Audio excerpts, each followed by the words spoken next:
Hello, everybody. This is Bert Dixon presenting today on section 2.2 in our geometry text on reflections. So we did see, we got a little bit of experience with reflections back in section 1.1. We're going to take a slightly closer look today. And so on page, let's see, what page is this? This is page 73. So on page 73, if you have some tracing paper, like some wax paper or a really thin piece of paper, you can go ahead and follow along with this. Or if you don't, you can watch here in my demonstration. But doing it on your own would definitely be preferable.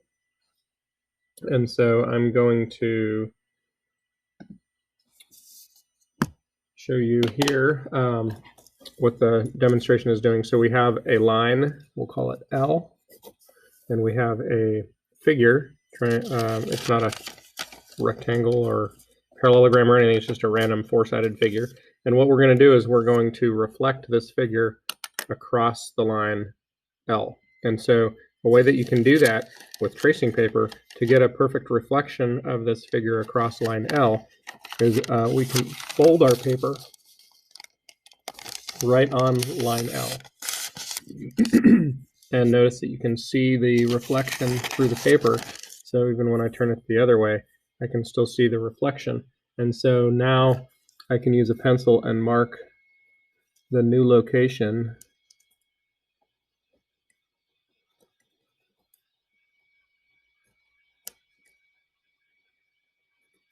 So this is going to be A prime. I'm writing backwards so we can get these A prime, B prime. Point C stays right where it is. So C and C prime are really the same point. And point D prime would go over here. The reason why I'm writing backwards is because now when I open up my paper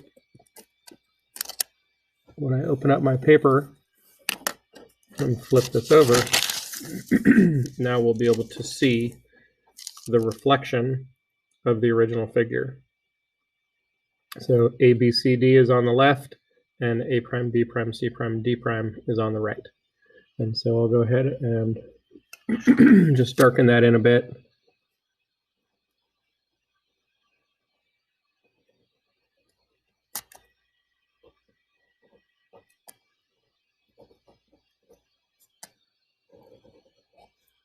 And so what we want to do with this is we want to recognize some relationships that are always going to happen when we reflect images. And so says use a ruler. So draw segments, part C says draw segments to connect each vertex of the quadrilateral with its image. So I'm going to connect, I'll use a red pen for this one. I'm going to connect B to B prime, and you can again go ahead and do this on yours if you have your own piece of tracing paper. So there's a line that connects B to B prime, A to A prime,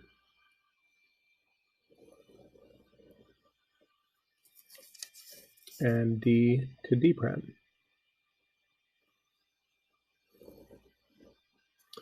C to C prime would just create a point. There's not really a line there. And so now that I have that figure, step D says use a ruler to measure each segment and the two shorter segments formed by this. And so if you use a ruler and you measure these, for example, on mine,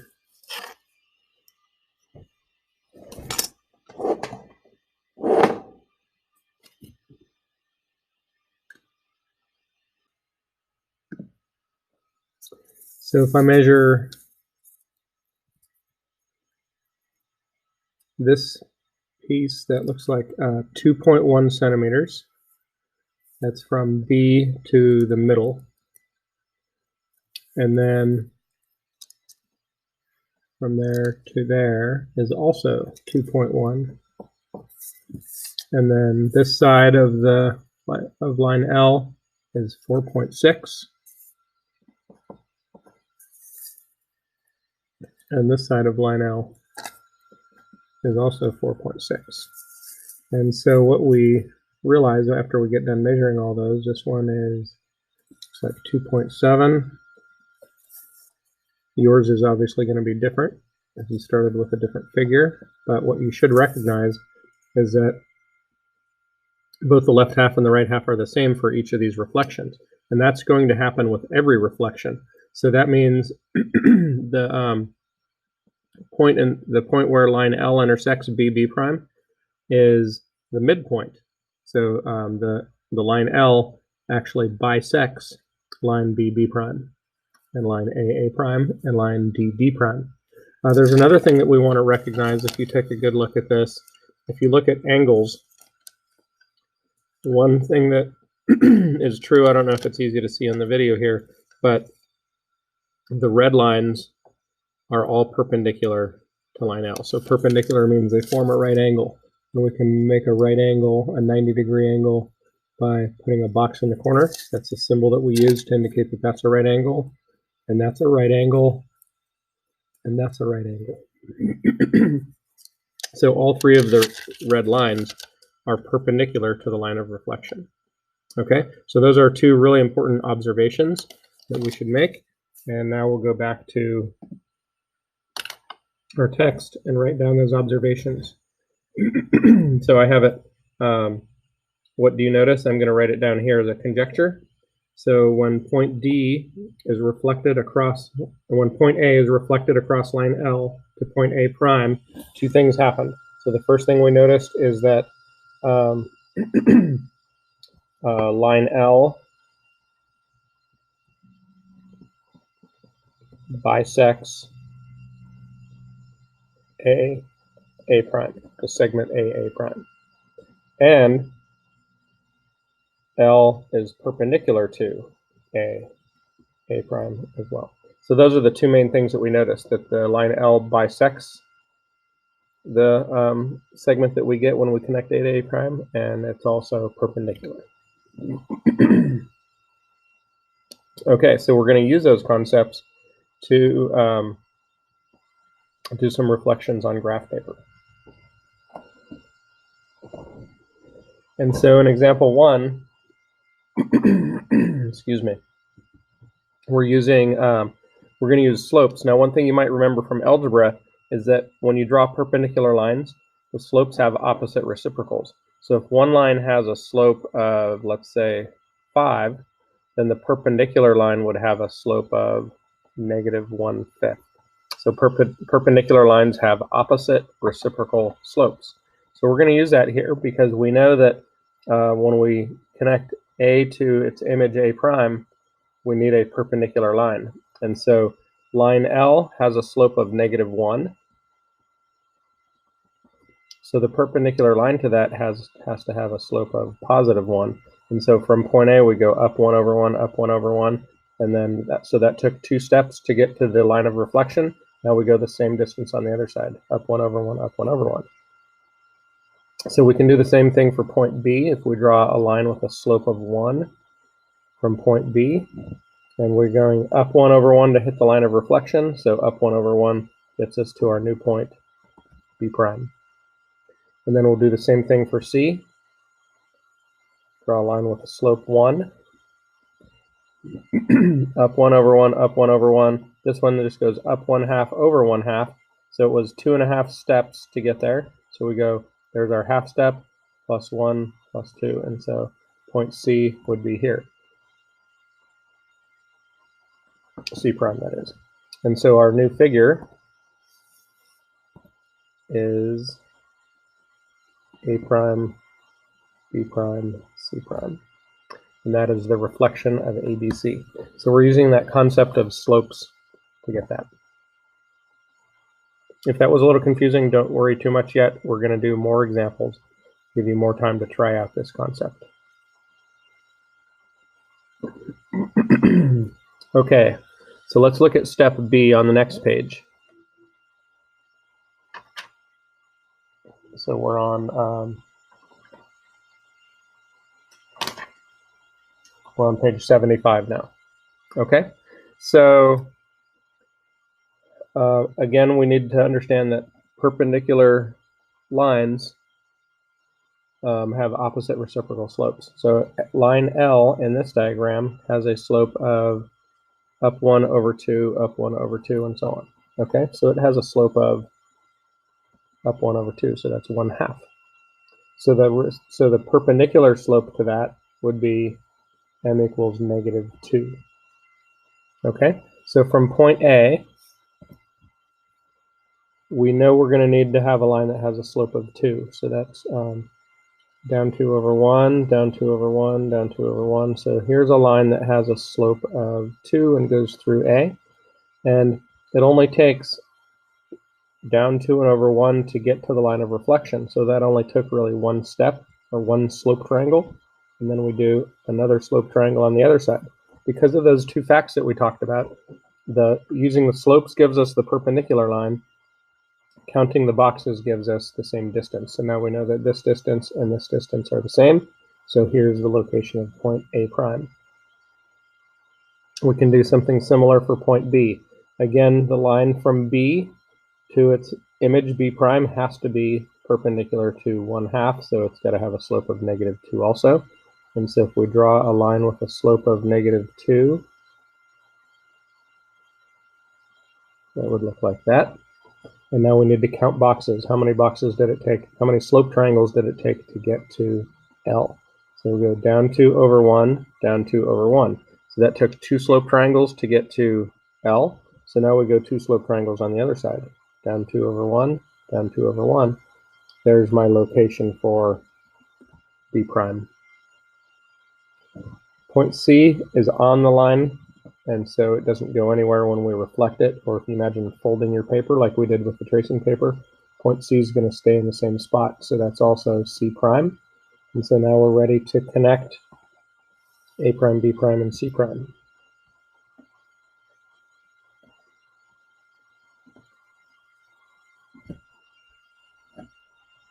So there's the image. You can always check your work by actually folding your paper on line L. And you should see A land right on top of A prime, B land right on top of B prime, and so on.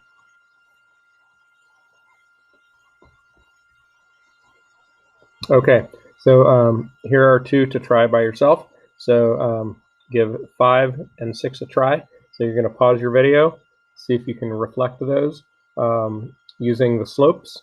And if you get stuck, you can also fold your paper on the line L and see if its image went to the right place. So pause your video and then press play when you're ready to check your work. All right, for example 5, the slope of line L is -2. It's down 2 over 1. And so our image from point A is going to have a slope of positive 1/2. So if we go down 1 over 2, down 1 over 2, that gives us perpendicular line. And we just need to make sure we're the same distance away. So we went 1 slope triangle over and 1 slope triangle over. So the image of point A is over here is A prime. Same thing for point C. It's only 1 slope triangle away. Down 1 over 1. So we go down 1 over 1 the other way. There's point C prime. Point B, we go down 1 over 1. Or sorry, down 1 over 2. Down 1 over 2. So it's 2 slope triangles away. And then on the other side, down 1 over 2, down 1 over 2. And so point B prime would have to be here. And so there's our image, A prime, B prime, C prime. So notice that A prime, B prime ended up being a vertical line. So that's a good way to check and see if you did yours correctly. Is A prime, B prime a vertical line on your drawing? And then C prime is here. For problem 6, the slope of this line L is up 3 and over 1. And so that's a slope of 3. So our perpendicular lines are going to have a slope of -1/3. And so from A, I'm going to go down 1 over 3. That's only 1 slope triangle away. So down 1 over 3, point A prime would be over here. B is also down 1 over 3, so that's 1 slope triangle away. Down 1 over 3, there's point B prime. And then point C, I have to go backwards, so up 1, backwards 3, up 1, backwards 3. And that's also one slope triangle away. And so point C prime is here. And so now if we connect them, connect A to B, A prime to B prime, B prime to C prime, and C prime back to A prime. And so I want you to see, I'm going to erase all these other marks so you can actually see the symmetry that needs to always happen when we do reflections. I got rid of too much. Okay, so look at the blue triangle, and look, I'm going to outline the original triangle in red. So you should see some symmetry there. It looks kind of like a butterfly or something. So we've got this line right down the middle. If you folded your paper on line L, the red triangle lands right on top of the blue triangle. And so that's the kind of symmetry that you always want to see when you do reflections. Okay, now we're going to take a look at the algebraic formulas for reflections. So this table summarizes the main reflections that we do when you're reflecting across the x-axis. Xy will go to x negative y, and that makes sense because if you're reflecting across the x-axis, the x value is not actually going to change. So if we had a point here, let's say 3, 1, when you reflect it, it goes down here, still at an x value of 3, but the y value is now negative 1. And so that's why it makes sense to say xy gets replaced by x negative y. So when you reflect across the x-axis, the x value doesn't actually change. Same thing if we reflect it across the y-axis. So if we take this point and reflect it over to here, that would be at negative 3, 1. So in that case, the x-coordinate changes sign, but the y-coordinate stays the same. And then a reflection across the line, y equals x, that's that 45-degree line. So y equals x is a line that has a y-intercept of 0 and a slope of 1. So that's a very common line that will reflect through, and also y equals negative x is this one. So this is the line y equals x. This is the line y equals negative x. The reason why this is called the line y equals x is because it's where the x values and y values are always the same. So it goes through 1, 1, 2, 2, 3, 3, and so on. Whereas y equals negative x goes through positive 1, negative 1, positive 2, negative 2, and so on. Okay, so those reflections, when you reflect across the line y equals x, all you do is you switch the x and the y. When you reflect across y equals negative x, you switch the x and the y, and you change their sign.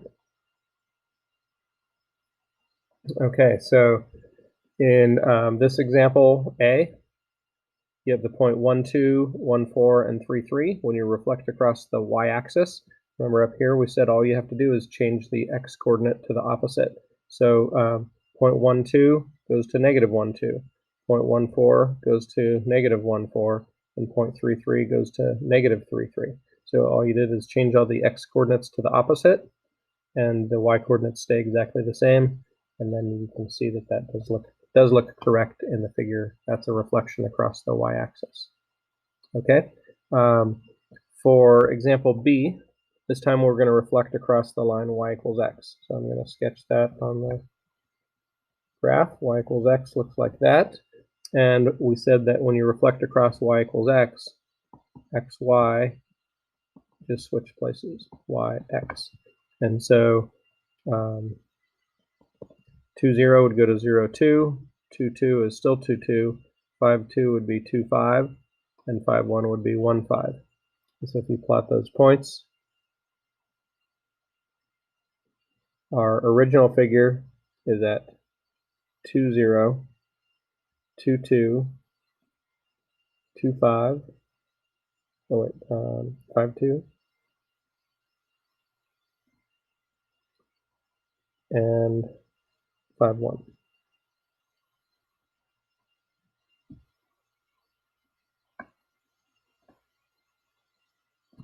So that's what the original figure looks like.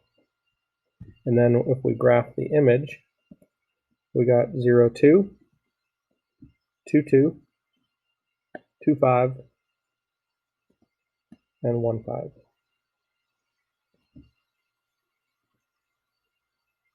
So that is the image that we get. Again, we see that butterfly-like shape that's symmetric on the left and the right.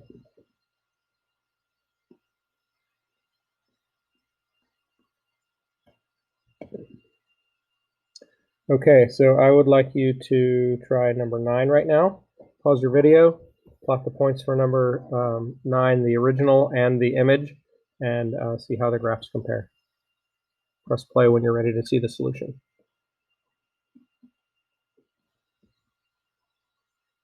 For number 9, the original figure, STUV, is here, and then when we reflect that across the x-axis, it will look like this. T prime, S prime, U prime, V prime. Okay, and then go ahead and try the same thing with number 10. This time it's the line y equals negative x. Pause your video and press play when you're ready to check your work.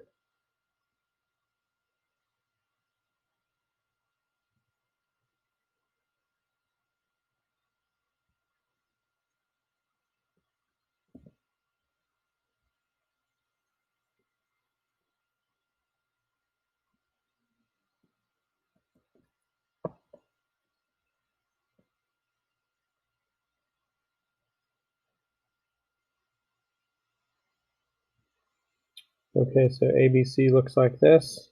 When we reflect across the line y equals negative x, we switch the x and the y and change the sign. So this would become 2, 4, 1, 1, 4, 1. And so 2, 4 is here. 1, 1. And 4, 1.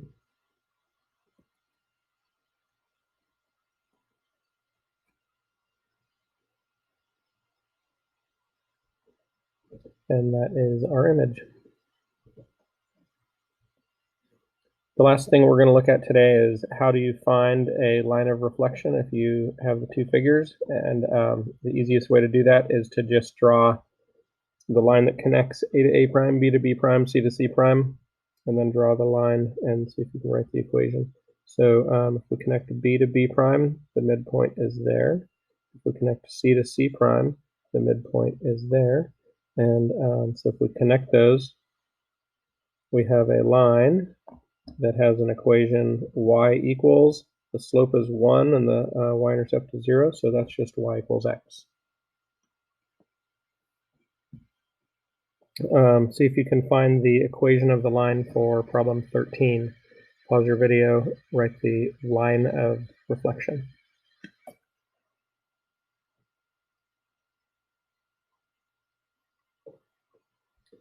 All right, so if we connect B to B prime, we need to find the actual midpoint. I believe it's there because for B it's negative 1, 7. That's B prime actually, and for B it's 3, negative 1. And so if we take the average of the x's, that would be 1, and the average of the y's would be 3. So 1, 3, yes, that looks like the correct midpoint. So we know that it goes through 1, 3, and the midpoint between A and A prime is right here. That's 5, 5. And so we have a line that passes through the point 5, 5 and the point 1, 3. So that means the slope must be up 2 and over 1, 2, 3, 4. So up 2 and over 4 is 1/2. So the slope is 1/2. So the equation of our line, if we use either of these points, let's use 5, 5. So y minus 5 equals slope times x minus 5. That's called point slope form. You do y minus the y value equals x minus the x value times the slope. And so that is going to be y equals 1/2 x minus 5 halves plus 5. So that's y equals 1/2 x plus 5 halves. So it's the equation of a line with a slope of 1/2 and a y-intercept of 2.5.